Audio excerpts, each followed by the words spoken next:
오늘 말씀이 한 절입니다. 앞에 스크린을 보셔도 되고요. 다 함께 한 목소리로 읽을 텐데 목사님께서 한 절을 선택하신 거에 또 의도가 있을 거라고 생각합니다. 말씀 깊이 나누실 거로 기대하면서 한 목소리로 함께 읽겠습니다. 그리스도를 경외함으로 피차 복종하라. 피차 복종하라라는 주제로 목사님 말씀 들으실 때 많은 은혜 되시길 소망합니다.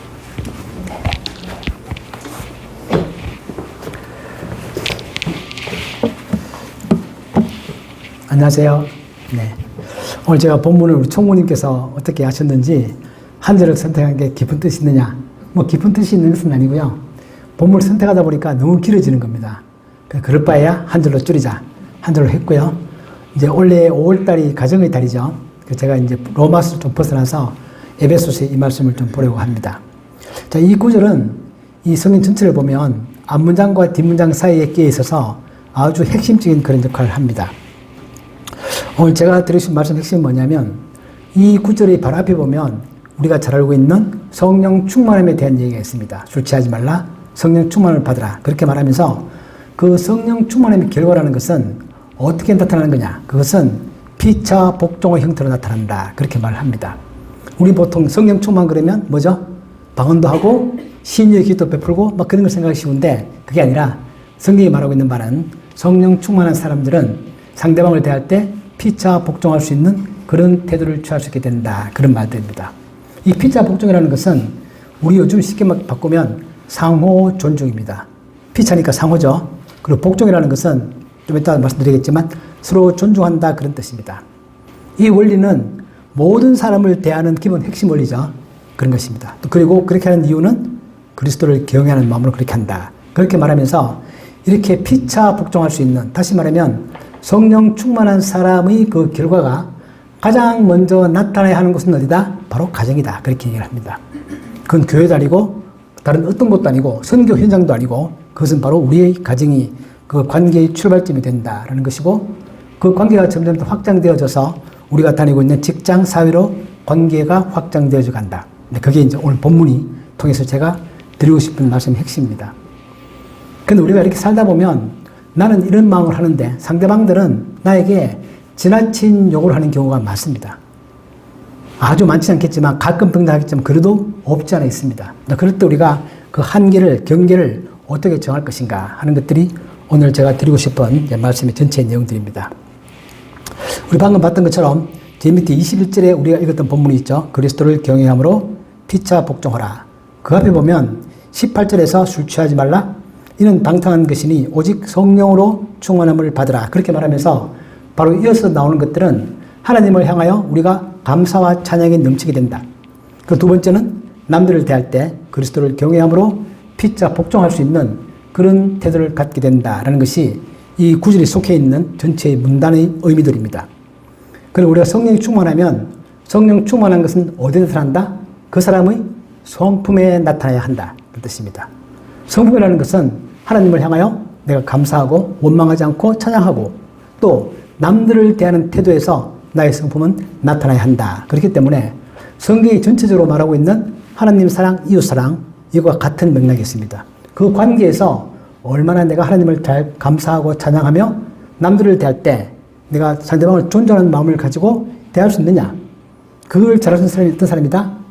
그걸 잘하는 사람들이 성령 충만한 사람들이다. 성령 충만하면 그렇게 돼야 한다는 뜻입니다.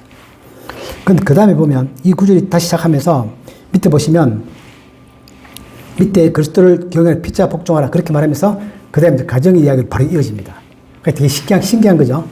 그리스도를 경외함으로 피차 복종한다. 이 말이 앞에서 성령 충만의 결과로 나오면서 이것이 바로 이어지는 말씀들이 우리가 많이 듣고 있는 가정에 대한 얘기로 이어집니다. 자, 이 본문에서 상호 존중한다, 피차 복종한다.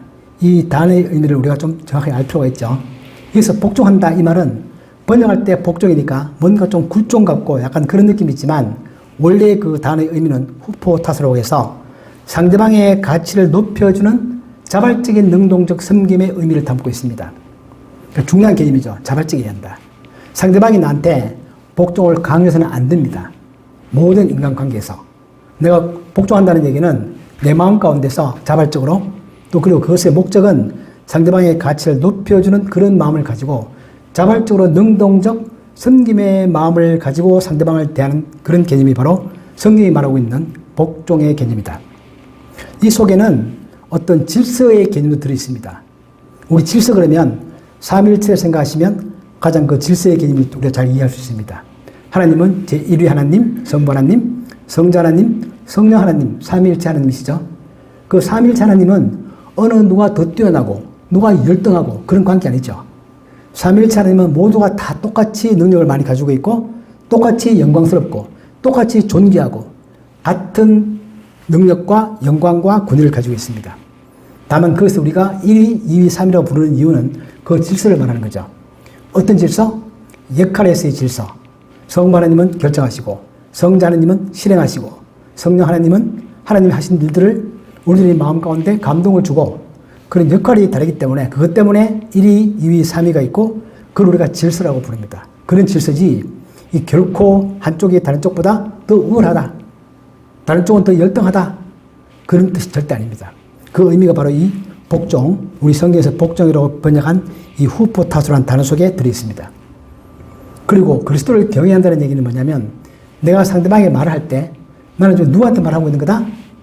그 사람에게 말하고 있는 게 아니라 그 사람 속에 있는 그리스도, 그 사람을 창조하신 그리스도, 그 사람을 사랑하는 그리스도에게 지금 내가 말을 하고 있는 것입니다. 그렇기 때문에 내가 함부로 말하면 안 되겠죠. 짜증 부리면 안 되겠죠. 폭언을 퍼부으면 안 되겠죠. 내가 폭언을 퍼부으면 누구한테 하는 거다? 예수님께 하는 것입니다. 또한 동시에 나도 내 마음 가운데도 나를 사랑하시는 그리스도가 계시고 그러므로 상대방이 나에게 뭔가 말을 할 때 그 말이 들을 만한 말이면 나는 하나님이 하시는 말씀이다 라고 생각하고 듣는 열린 마음과 귀가 필요하다 그런 뜻입니다. 그게 바로 그리스도를 경외함으로 그리스도를 생각하면서 우리가 피차 복종한다는 그런 뜻입니다.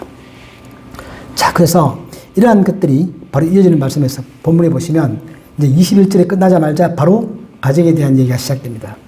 성경은 이 모든 구절들이 다 별도인 것 같지만 사실은 별개가 아니라 다 연결되어져 있습니다. 그리스도를 경외함으로 피차 복종하라 그렇게 말하면서 바로 이어 나오는 게 가정의 얘기다. 그러면서 가정의 얘기를 할 때 제일 먼저 부부 얘기를 먼저 합니다. 그 다음에 부모와 자녀 이야기, 그 다음에 그것이 확장되어서 사회로 나아갑니다. 가정 가운데서 이 부부의 관계가 하나님이 최초에 창조하신 인간관계죠. 아담과 하와. 그러므로 부부로부터 출발합니다. 또 그리고 순서를 보면 되게 재밌는 것이 아내에게 먼저 말을 합니다. 아내들이여 남편에게 복종하라. 그 다음에 남편들에게 아내를 사랑하라. 그렇게 말하고 부모와 자녀에 있어서도 먼저 자녀에게 먼저 말을 합니다. 자녀들아 부모의 말에 순종해라. 그 다음에 부모들아 그 자녀를 노엽게 하지 말라. 그렇게 말하고 사회로 나가면 부하 직원들아 상사의 말에 순종하라. 먼저 말하고 그 다음에 상사들에게 밑에 부하 직원들을 함부로 다루지 마라. 그렇게 말을 합니다. 이 순서가 의미가 있죠. 이것은 제가 방금 말씀드렸던 것처럼 복종 가운데 있는 질서의 의미가 담겨 있습니다. 그런 질서의 의미에서 아내들이 먼저 말하는 거지 아내가 열등해서 먼저 복종해야 되니까 그런 의미가 아닙니다. 그러니까 질서의 개념에서 그렇게 말하는 것이다. 라는 것을 우리가 기억해야 될 중요한 것이죠. 자, 그래서 남편이 아내의 머리가 된다. 이런 표현이 있죠. 그죠? 아내들이 자기 남편에게 복종해라. 이 복종 똑같이 앞에서 말했던 것처럼 자발적인 결코 남편이 아내에게 대해서 너 나에게 복종해라. 이렇게 강요할 수 없는 반드시 아내로부터 먼저 시작되어지는 자발적인 섬김의 태도가 아내로부터 나와야 된다. 그런 의미죠. 그렇게 말하면서 남편이 아내의 머리가 되었다는 뜻은 바로 질서의 개념을 가지고 있는 것이지 누가 누구보다 더 우월하다. 아내가 열등하다. 그런 의미 절대 아니죠. 그래서 우리가 봤던 것처럼 삼일체의 개념이 여기 들어있고 제가 몇 번 말씀드렸지만 우리가 이 땅에 살면서 삼일체가 뭐냐? 그걸 약간이나마 체험할 수 있는 게 뭐다? 바로 부부다. 부부는 일체이고 또한 부부는 같은 영광을 가지고 있고 같은 능력을 가지고 있고 똑같은데 다만 질서상에서 남편이 아내의 머리가 된다. 그런 뜻이 됩니다. 부부관계는 참 중요하죠. 우리가 부부관계가 이 땅에 살면서 결코 쉽지는 않습니다. 여러분 다 부부도 결혼하신 분도 있고 안 하신 분도 계시겠지만 이 부부의 관계라는 게 정말 쉽지 않죠. 근데 우리는 그 부부의 관계를 통해서 갈등과 가끔 싸우기도 하고 그런 관계 속에서 우리는 하나님께서 삼위일체인 그 어떤 체험을 우리가 일단 살 수 있는 유일한 관계가 바로 이 부부의 관계다. 그런 의미를 담고 있습니다. 그리고 가정으로 들어가면 아버지와 자녀로 들어가면 이 자녀들에게 주님 이렇게 말씀하시죠. 자녀들아 주 안에서 너희 부모에게 순종하라. 이때 순종의 단어는 앞에 봤던 복종과 조금 다른 단어입니다. 뉘앙스가 조금 다릅니다. 앞에서의 복종은 자발적 섬김의 자세, 후포타수 그런 단어였죠. 여기서는 후파쿠라는 단어를 쓰는데 다시 말하면 경청해라 그 뜻입니다. 자녀들아 너희 부모의 말에 귀를 기울여라. 너희 부모들의 말에 순종해라. 이 말은 잘 들어라 그 뜻입니다. 결코 맹목적인 복종 그걸 말하고 있는 게 아니죠. 그렇게 말하는 것이고 아버지에게서도 엄마들아 자녀들에게 이렇게 해라 그렇게 말하는 게 아니라 아버지한테 말하는 거죠. 왜냐하면 부모의 대표로서 질서상에서 그렇게 말하면서 부모들은 내가 부모에게 자녀에 대한 나의 태도는 자녀들이 볼 때는 하나님의 이미지를 만들어가는 과정입니다.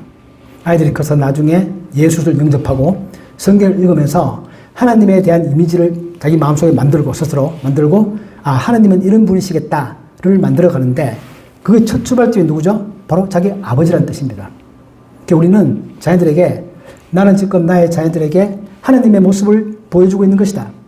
그런 마음을 가지고 정말 신중하게 마음을 다해서 사랑을 가지고 그렇게 대하면 바로 그것이 바로 우리 자녀들이 하나님을 향하여 가지게 되는 그 이미지에 아주 결정적 역할을 한다는 뜻입니다.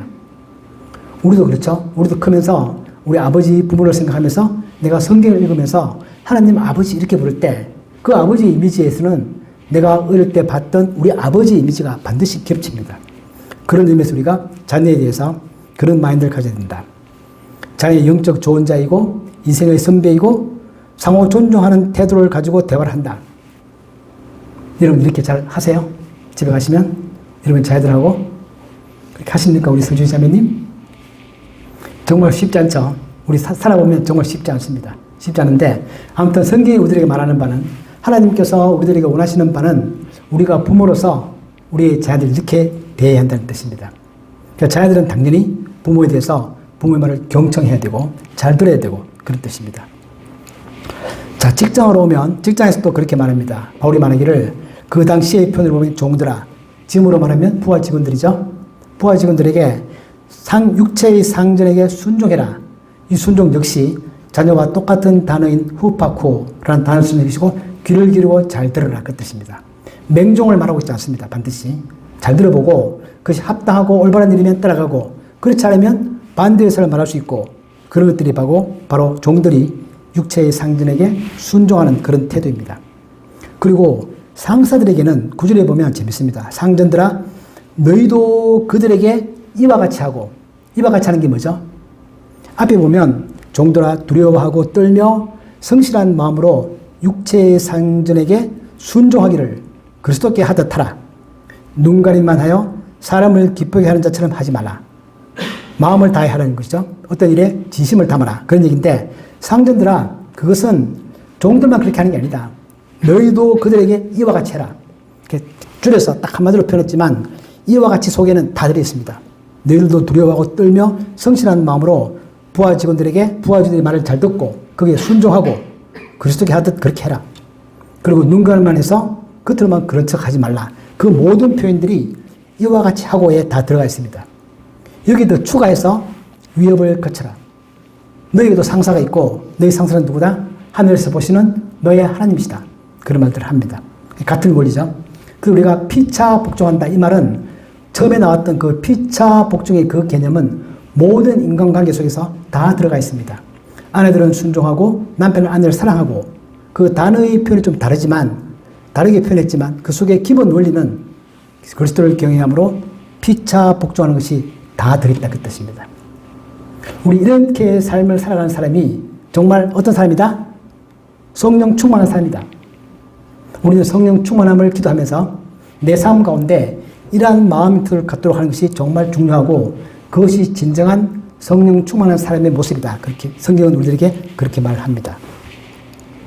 자, 그런데 우리가 살다 보면 제가 처음에 말씀드렸던 것처럼 과도한 요구들이 우리에게 요구되어지는 경우가 많이 있습니다. 이럴 때 우리는 한계를 정해야 한다. 그 경계에서 우리가 바운더리 그렇게 부르죠. 바운더리를 정한다. 정하는 건데 밑에 갈라디아서에 보면 재밌는 표현이 있습니다. 자, 갈라디아서 6장 2절 5절 보시면 같이 한번 읽어보실래요? 2절 시작. 너희가 짐을 서로 지라. 그리하여 그리스도의 법을 성취하라. 각각 자기의 짐을 질 것이라. 이 보면 갈라디아서 6장 2절에서는 짐을 서로 지라고 말합니다. 다시 말하면 남의 짐도 내가 대신 져주고 같이 나누서 져라. 그렇게 말하면서 5절에 가면 그러나 각각 또 자기의 짐을 지라 그렇게 말합니다. 언뜻 보기에는 모순되어 보여지는 이 표현들이 어떤 뜻이냐면 2절에서 말하는 짐과 5절에서 말하는 짐이 단어가 다르다는 뜻입니다. 번역을 하면 같은 단어지만 다른 단어다. 자, 2절에서 짐이라는 것은 그리스어로 바로스라는 건데 혼자서 감당할 수 없는 무게입니다. 혼자서 도시할 수 없는 것. 예를 들면 우리가 부활절날 계란 나누기 행사를 한다. 총무님 혼자 할 수 있습니까? 그 불가능하죠. 누가 보더라도. 그런 것도 우리가 같이 나누어서 한다. 각 서로의 짐을 서로 지는 것입니다. 그런 의미이고 두 번째 짐은 포르티온이라고 해서 개인이 짊어져야 할 개인적인 배낭 그런 것들을 말합니다. 우리 여행을 간다 그러면 공동의 짐이 있고 개인 짐이 있죠. 자, 개인의 짐들은 결코 남이 질 수 없고 남이 지어줘서도 안 된다. 그러니까 각자가 져야 되는 뜻입니다. 우리 삶에 있어서 이 두 개의 관계를 잘하는 것은 엄청 중요합니다. 우리가 쉽게 말하면 어려울 때, 남들이 힘들어할 때 내가 도와줘야죠. 그렇지만 각자가 짊어져야 될 도덕적 책임, 의무까지를 내가 대신 짊어지면 안 된다는 뜻입니다. 우리가 살면서 야 이거는 공동으로 짊어질 짐이다. 그건 부부도 마찬가지고 부모와 자녀도 마찬가지입니다. 내가 도와줄 수 있는 일들이다. 근데 이거는 도와줄 수 없는 것들이다. 각자가 해결해야 된다. 그런 거 존재하죠. 그죠? 우리 삶에서 그런 걸 많이 느낍니다. 그럴 때 성경적 원리는 그 짐은 각자가 지는 것이다. 그렇게 해야 되는 뜻입니다. 두 번째 짐을 내가 대신 지려고 덤비면 그것은 상대방을 망가뜨리는 행동이 되는 거죠. 자립심을 없애버리는 것이고 스스로 자랄 수 있는 성장할 수 있는 기회를 내가 박탈하는 것입니다. 우리는 너무 잘 알죠. 아이들이 클 때 어른도 크면 스스로 가방을 매게 하고 자기 발로 걷게 하고 그렇게 하는 거죠. 언제까지 부모가 계속 대신 걸어준다. 그건 자녀의 성장을 막아버리는 거죠. 그렇기 때문에 이 두 개의 차이를 우리가 아는 것, 그걸 구분할 수 있는 것, 큰 원칙은 그런 가운데서 내가 살아가면서 이걸 갖다가 끈 바이 끈으로 잘 판단한다는 것은 되게 중요하고 인간관계가 오래가기 위해서는 이것이 잘 설정이 되어져야 합니다. 이 한계가 무너지면 인간관계가 빨리 끝나는 거죠. 어느 한쪽이 먼저 뛰쳐나가 떨어집니다. 그렇기 때문에 이 관계를 잘 알고 잘 지켜나가는 것은 엄청난 지혜이고 하나님은 성경을 통하여 우리들에게 이러한 관계를 잘 설정해라 그렇게 말합니다. 예수님의 모범이 있죠. 누가복음 5장 15절 16절 15절에 보면 예수님이 소문이 많이 퍼졌습니다. 어떤 소문? 병자를 고친다. 그 엄청난 그 당시에도 인구가 지금보다 적었겠지만 엄청난 인구들이 모여들기 시작합니다. 제가 이 구절을 보고 있으면 요즘 우리나라 같으면 예수님께서 오셔서 병자를 고친다. 그러면 거기에 가기를 원하지 않는 사람이 누가 있을까요? 예수님께 가면 수술 안 해도 돼. 약도 안 먹어도 돼. 부작용이 없어. 그분이 한마디 말씀을 하시면 병이 완전히 나. 그럼 그분께 안 간다. 그런 분 있을까요? 없죠. 전국에 5천만 인구가 다 모여들 겁니다. 그런데 벌어졌죠. 실제로 유대에서도. 예수님께서는 거절하십니다. 일정 수준에서는. 16절에 보면 예수는 물러가사 한적한 곳에서 기도하신다. 우리가 생각할 때는 예수님 그런 능력을 가지고 계시고 그 환자들 얼마나 아플까요? 24시간 잠을 주무시지 말고 밥도 드시지 말고 계속 병자를 고치셔야죠. 그래야지 그것이 참 그리스도의 사랑 아닙니까? 성경에서 그렇게 살아야죠. 그렇게 쉽게 생각할 수 있지만 예수님은 거절합니다. 어느 선에서. 어디 선에서? 자기의 기도 시간을 빼앗기지 않습니다. 예수는 물러가서 한적한 곳에서 기도하신다. 다시 말하면 자기가 반드시 해야 될 일들, 자기의 기도와 묵상, 하나님과의 관계 설정 이런 걸 위해서 필요한 시간들은 그분이 확보한다 그 뜻입니다. 하나님은 우리들에게 24시간 시간을 주셨죠. 우리의 체력도 한계를 주셨습니다. 하나님은 우리에게 한계를 주시면서 너 역시 너의 시간들을, 너의 체력들을, 너의 에너지들을, 너의 재력들을, 돈들을 한도 관리를 해라 그렇게 말합니다. 저는 은행에서 이제 마지막에 한 8년 정도 리스크 관리 업무를 많이 했죠. 리스크 관리 업무가 주는 지혜는 뭐냐면 바로 한도 관리입니다. 은행에서 대출을 하면 대출 한도를 정하죠. 어느 회사에 얼마 한다. 개인들에게는 얼마에 대출한다. 또 그리고 우리가 주식을 사더라도 한도를 정합니다. 그 이상은 절대 못합니다. 아무리 큰 돈이 벌어질 것 같아도 한도를 어기면 안 되죠. 그것이 바로 여기서 말하는 경계를 세운다는 뜻입니다. 우리 역시 내 시간, 나의 돈, 나의 에너지 모든 것들을 사용함에 있어서 이렇게 한도를 정하는 그런 것이 아주 지루한 것이고 하나님은 우리가 그렇게 할 때 그렇게 해야지 그 관계가 오래가고 나도 오랫동안 하나님 일을 할 수 있고 그 한도 설정이 아주 중요하다는 뜻입니다. 책을 하나 소개해드리면 우리나라 말로 번역할 때는 이렇게 번역했죠. 노라고 말할 줄 아는 그리스도인.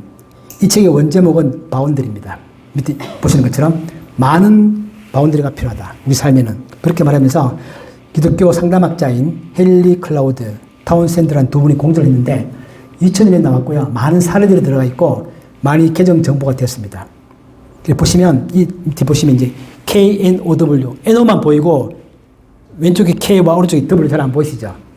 KNOW인데 중간에 NO가 들어있다. 이렇게 말을 하면서 노라고 말할 줄 알아야 한다라는 뜻입니다. 왜냐하면 yes가 의미가 있으려면 no가 있어야지 모든 게 다 yes다. 그러면 그 yes는 yes가 아니다. 그 뜻입니다. 우리가 no라고 말할 때는 no라고 말할 수 있어야 내가 말하는 다른 yes가 정말 의미가 있다. 그렇게 말하는 것이고 한계 설정한다 그러면 우리가 언뜻 참 받아들이지 않습니다. 내가 남들을 사랑하고 희생하고 도와주고 거기에는 한도가 없어야지. 거기에 어떻게 한도가 있겠느냐 그렇게 말하지만 여기서 말하는 한계 설정은 그렇게 타인을 밀어내는 담당이 아니고 나라는 정원을 보호하는 울타리다. 내가 보호되어져야 내 마음 가운데서 또 기쁨이 있고 감사가 있고 그러면서 내가 계속 남들을 도와줄 수 있다. 그렇지 않으면 우리가 소위 말하는 번아웃 되는 거죠. 번아웃은 바로 뭐다? 이 한계를 넘어서는 것입니다. 그게 바로 번아웃이다. 그렇게 말할 수 있죠. 그 밑에 보시면 자 우리는 타인에게 책임이 있는 것이지 타인을 책임지는 것이 아니다. 이 말이 무슨 말인지 생각을 많이 해봤는데 우리는 타인에게 책임을 져야죠. 내가 아이들에 대해서 아빠로서 책임을 져야 되고 아내에게 남편으로서 책임을 져야 되고 회사에 대해서 나도 직원으로서 책임을 져야죠. 그건 나의 책임이고 그건 내가 져야 된다. 그러나 남이 져야 될 책임을 내가 대신 따는 건 아니다. 타인의 책임을 타인을 내가 그 사람을 내가 책임지는 것은 아니다. 그렇게 말하면서 아까 제가 말했던 것처럼 지나치게 남들이 당연히 감당해야 될 그 책임과 의무까지 내가 책임진다는 것은 그건 사랑이 아니고 영적인 월권이다. 월권. 언어로 말하면 정결권 위반이죠. 정결권 위반. 내가 할 수 있는 걸 넘어서는 것입니다. 이런 내용을 담고 있는데 참 좋은 책이고요. 내용 보시면 그냥 딱딱하지 않고 사례도 많이 들어있고 해서 일독을 권해드리고 싶은 그런 책입니다. 자, 우리 가정의 달이죠. 우리가 뭐 1년 365일 매일매일 가정을 생각하고 엄마 아빠 생각하고 아내 남편 생각하고 자녀 생각하고 친구 생각하고 직장에 나오면 정말 하루 종일 상사의 관계 생각하고 동료의 관계 생각하고 부하 직원의 관계 생각하고 우리의 모든 고민과 기쁨은 다 어디서 오는 것입니까? 사람과의 관계에서 옵니다. 우리는 기쁨을 사람과의 관계 속에서 느끼고 엄청난 고통도 사람과의 관계 속에서 옵니다. 하나님 우리 그렇게 만들었죠. 우리는 인간관계가 정말 중요하다. 그리고 그 바탕에는 하나님과의 관계가 있다. 라는 것이죠. 그게 바로 우리가 가정의 달을 맞이해서 배워야 되고 생각해야 되는 중요한 주제이죠. 하나님께서는 가정을 친히 만드셨습니다. 은행은 하나님이 물론 간접적으로 만드셨지만 사람이 만들었지만 가정이야말로 하나님이 친히 만드신 것이고 거기가 바로 하나님의 사랑을 배워가는 갈등을 통하여 또 배워가는 또 내가 성장하는 그런 첫 번째 출발 장소는 바로 가정이다. 나도 가정에서 자랐고 어른이 돼서 내가 가정을 만들고 그런 거죠. 우리가 정말 그 속에서 정말 하나님의 사랑을 체험하는 그런 출발 장소가 되기를 정말 기도합니다. 5월달만 기도하는 게 아니라 매일매일 기도합니다. 평생을 기도합니다. 그죠? 그리고 두 번째는 제가 이제 바운더리 얘기를 하면 참 조심스러운 게 그 바운더리를 지나치게 많이 세워가지고 모든 걸 다 거부하시는 그런 분도 있을 수 있죠. 있을 수 있습니다. 우리 많이 보죠. 그래서 어디까지가 내가 그 바운더리가 저 멀리 있는 게 맞냐? 가까이 있는 게 맞느냐? 그런 것도 우리가 세울 줄 알아야 한다. 요즘 우리 워낙 주식이 핫하니까 주식을 한다. 그러면 내가 얼마까지 하는 것이 내 형편에 맞는 것인가? 그 한계를 정해야죠.